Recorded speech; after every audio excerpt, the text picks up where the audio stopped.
Hi, everybody. My name is Joe. I'm a compulsive overeater. I weigh and measure 3 meals a day off the gray sheet. I write them down. I share them with my sponsor. I don't eat in between meals, no matter what.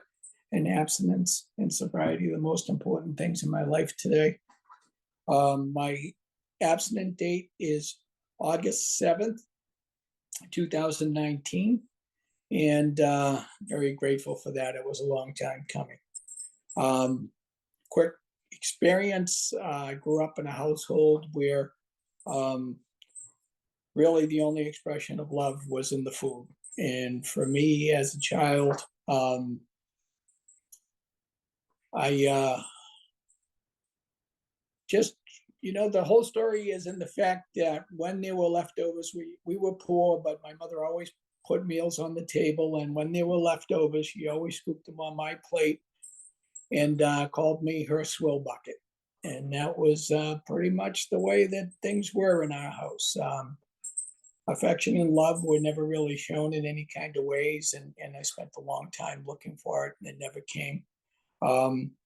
When I hit my teens, I had a weight problem probably from like the fourth grade to, I was wearing the husky clothes and I was heavier. I was always active as anything, always playing sports, always running around with friends outside, always doing stuff, swim team stuff at the boys club, always active. But, the way I ate, I still put on weight. And I got into like the ninth grade at that point in time. I hit a little growth spurt. I went from 5 foot to 5'6", and that's where I stay. Actually, it's shrinking now that I'm older, but I thinned out. And at that point in time, I also found alcohol. Alcohol became an obsession and compulsion for me. The food already was, and I didn't realize it. And I didn't realize it about the alcohol either. But once I found alcohol, my whole week began to be planned around that, and that became part of my story in AA. But the food was always there. There were people who drank like I drank, and people who did other substances like I did, who didn't eat when they were doing that. That was never the case for me. The night always ended with something to eat, regardless whether it ended the next morning or wherever it ended. There was always food before crashing, and that was always an issue for me. In high school, I had thinned out, but I still had a fat head, and I didn't realize it. I realized that I went away to college. All my goals were about getting out of the housing projects, being able to live a better life than we had lived in my childhood.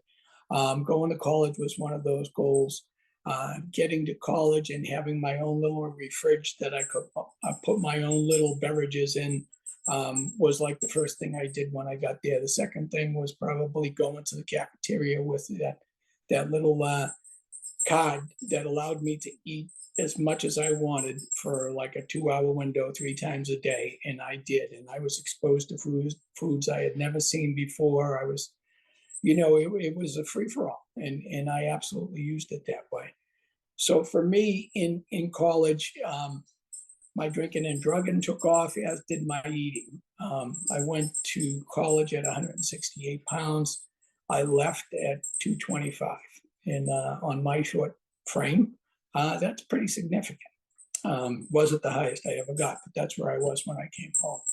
I came home and I was walking through the housing project where I grew up, and a woman I had dated in high school was sitting on her stoop, and she invited me in for tea. And so we were just catching up. We were in there. She says, "I want to show you something."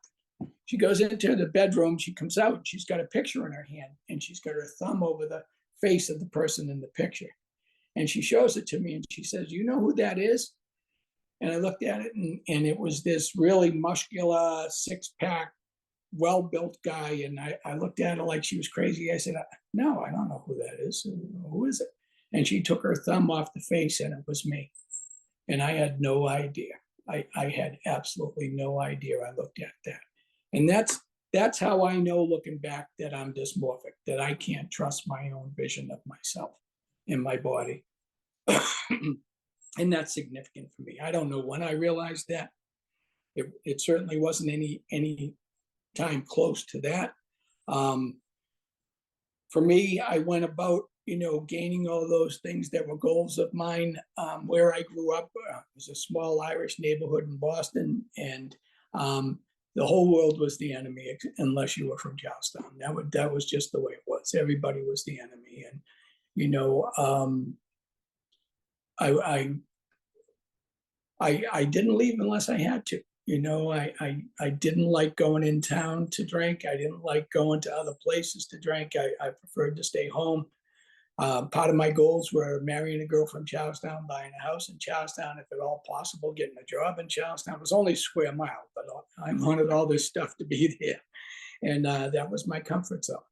Um, it was a huge drinking community, and that became a big part of my story. But as I said, the food never left, and the weight continued to come on. I went along. I did marry a girl from Charlestown. I did actually get a job in Charlestown. Everything I thought would make me happy was happening, and I was more and more miserable. Um, and it was everybody else's fault but mine. Um, I crashed largely with the alcohol and drugs on the night before my 35th birthday. And as a result of circumstances my higher power put in my path, I got sober. And very early on in my sobriety, actually prior to that, right when I got out of college, I was exposed to GreySheet. There was a woman who was my boss. My first job out of college was as an alcoholism counselor, ironically. Did not get me sober right then, but planted some seeds. And my boss was doing GreySheet. And I was curious, and I would ask her a lot about it, and she would share a lot about it. And I watched her just shrink before my eyes, and she did really well on it. And and I had questions about it, and I was aware of it. And I guess I tucked it away like I tucked a lot of other things away at that point in time. It's kind of like, well, yeah, maybe, but not yet. I'm not that bad. And I went along my merry way, and like I said, everything came crashing down for me. I lost my job. Shortly after losing my job, I did an emotional outburst on my wife at the time, and she left with my children.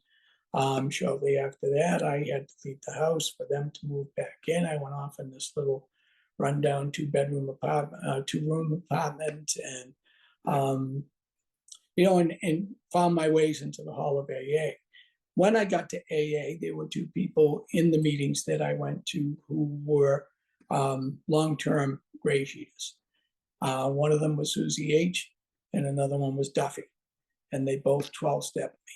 And and at some point, it was within the first year of getting sober. At some point, I decided, okay, I'll try this.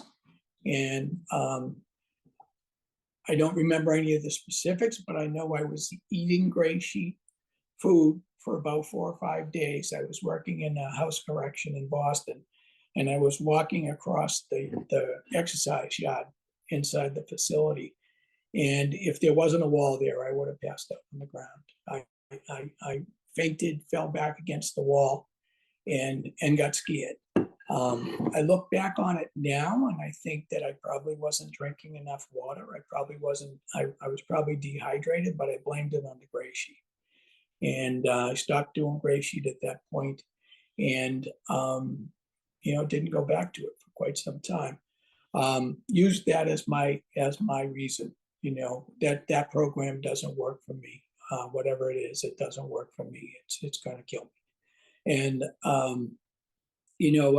I went about getting sober. I went about kind of doing the steps and doing all the actions that were in front of me in AA.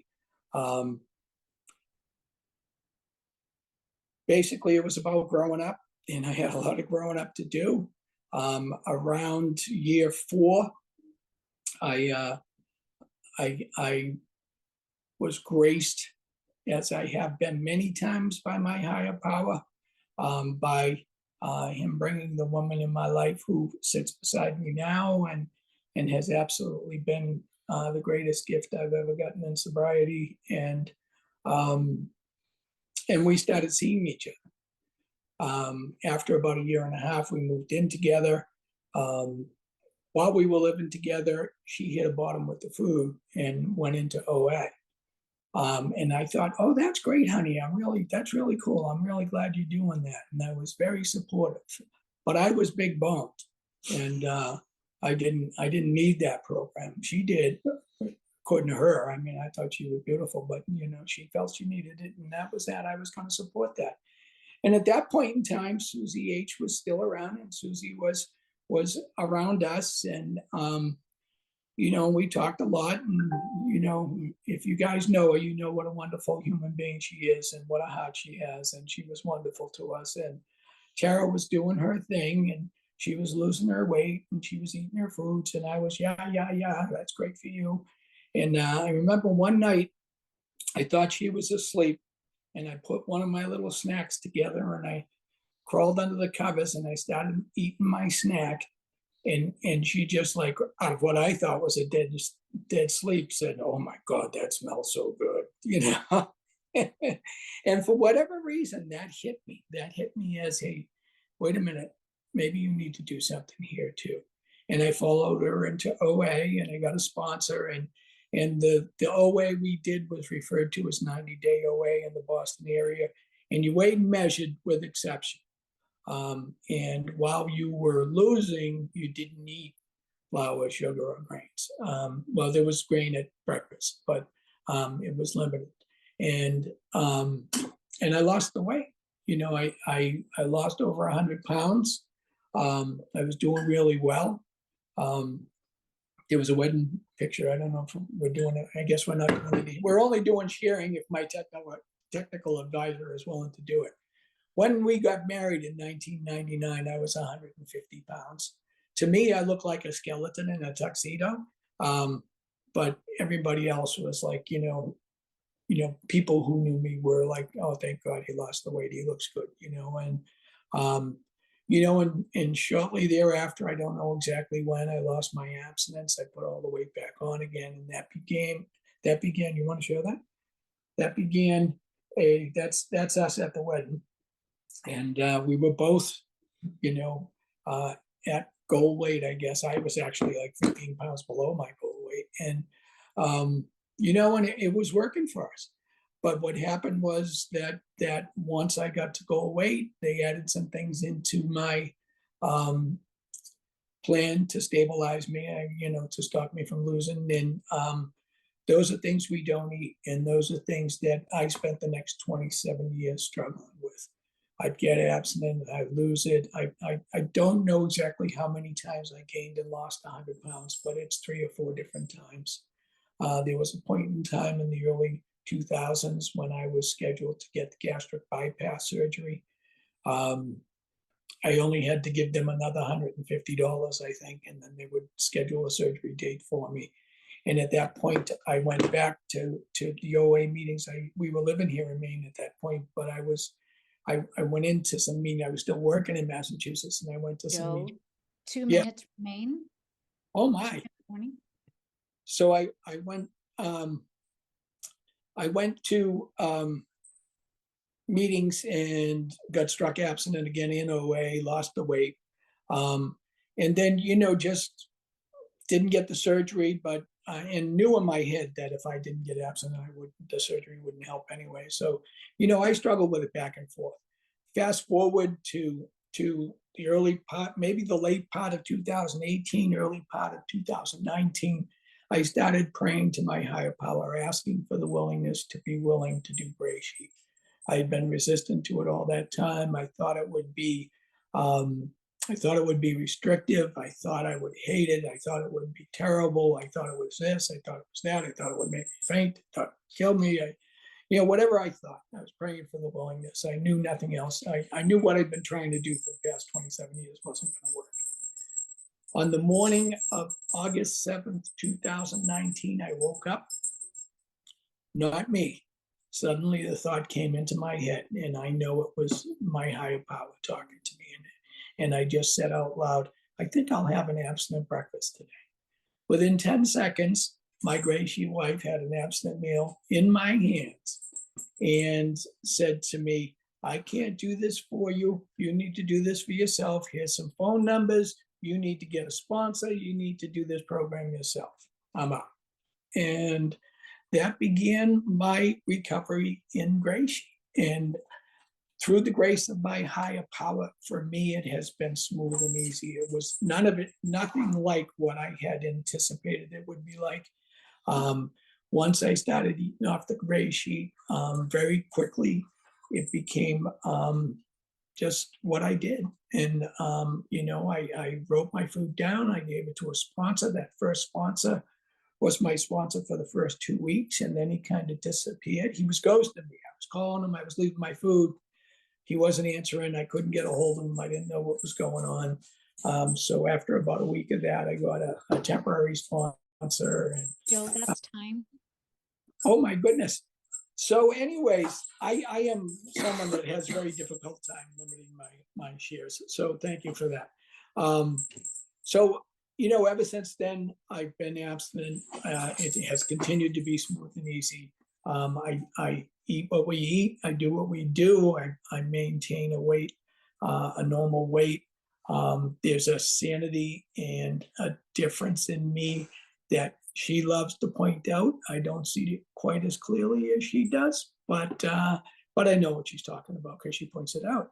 And I'm at a whole new level of spirituality, and it's been wonderful. I am so grateful to this program, so grateful to all of you guys. So happy to be abstinent today. So happy to spend another Thanksgiving without having to undo my belt and lie on the couch and be miserable.